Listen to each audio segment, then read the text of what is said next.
Nag-order muna ako dito sa Urban Pots. Ayan.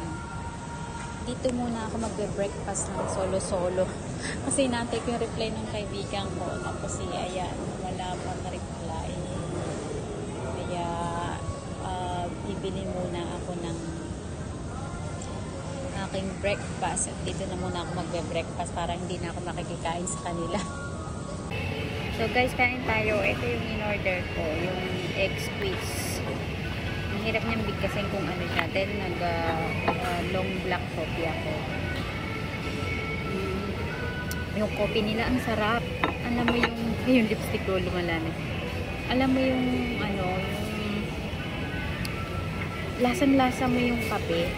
Matapang siya pero hindi naiiwan yung lasa sa lalamunan. Alam mo yun, yung talagang malalasa mong literal na kape. Then eto, tikman naman natin yung ano nila. Tikman natin yung kanilang bayan, ayaw magpaano.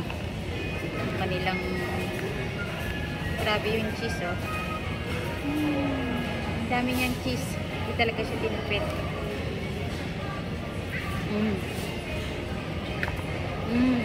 Sarap. Ang grabe. White bread lang siya pero nilagyan nila ng twist. Grabe yung ano kasi ako cheese lover. Yan diba? Ganyan ako. Pag cheese lover, yung nai-enjoy mo talaga yung mga pagkain na mag-cheese. So, ayan siya. So, kain tayo guys. Ako yata yung first customer nila. So, maganda ako mag-buena mano kapag first customer. So dadami ang benta niya sila. Yung aga-aga kasi yung yakun.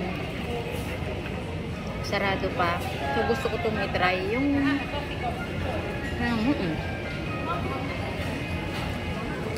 Sarap. Hindi siya maalat. Then, yung cheese niya hindi ganun katapang. As in, siya. Literal na. Siya, sarap yung gawa nila. Tapos yung karne. Ang ingay ng mga katabi ko dito. Kaso na nag-aawal.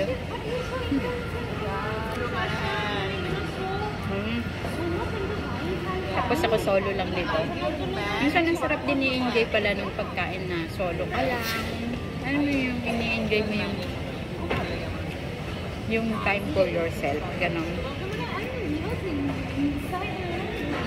Okay din pala na minsan talaga yung binibigyan mo yung time mo yung sarili mo ng time. Ikaw lang yung walang kaibigan sa tabi mo o kasama mo pagkain. Kasi hindi naman all the time na nandyan sila pag kailangan. I mean, yung kailangan mo na kasama sa pagkain, ganun, di ba? Hindi naman laging ganun. Minsan talaga kailangan natin talaga na subukan na mag-isa. Kasi hindi naman lagi na may kasama tayo. Yun nga. Masaya din naman. Kahit minsan, nabibigyan mo ng time yung sarili mo. Ikaw lang yung nagmumuni-muni. Pero syempre, iba pa rin minsan yung may banding kayo nung kaibigan mo na may kakwentuhan ka, alam mo yan. May kumaritisan ka. Kagaya ng katabi ko. Ang ingay. Sabi ko guys, magaling talaga ako mag-buena mano sa lahat ng tindahan. Alam mo, kahit yun dun sa amin sa alam mo yung naniniwala kayo pag nagbi-business kayo, yung may tindahan, dapat yung buena mano. Pag nagtitinda ka, hindi dapat kuripot. Ganon daw yun. Ang ganda. Ano yun? Tumadami na yung nila nag-o-order dito.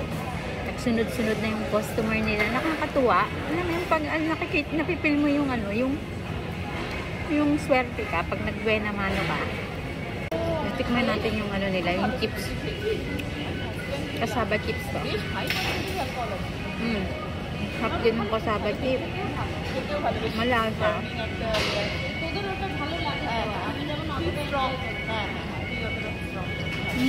Ang ingay-ingay nung tabi ko. Nag-order na sila. Nahihirapan na ako magkutsara. So, try natin kung ng ganda.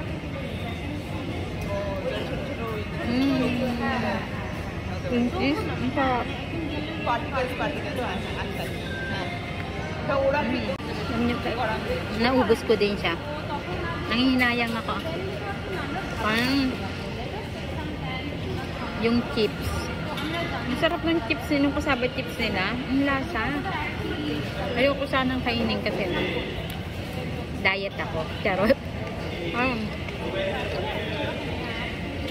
Alam mo yung nangihinayang ka kasi every piece binabayaran mo yun. Binabayaran mo. Kaya uubusin natin to.